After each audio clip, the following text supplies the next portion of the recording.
Merging is necessary when two lanes reduce down to one.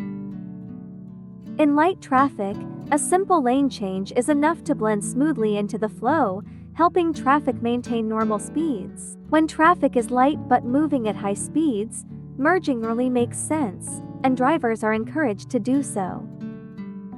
However, as traffic builds, many drivers think it's best to move out of the closing lane as soon as possible. But in moderate to heavy traffic, this can lead to backlogs and frustration, as early mergers often feel that others are cutting in at the end of the lane.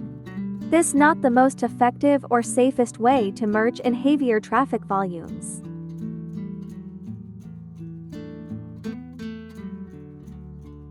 In heavier traffic, the zipper merge is the most effective and safe method. With the zipper merge, drivers use both lanes fully until the end, then take turns merging into the open lane. This approach maximizes road space and can reduce congestion by up to 40%, allowing everyone to reach their destination faster, which benefits all drivers.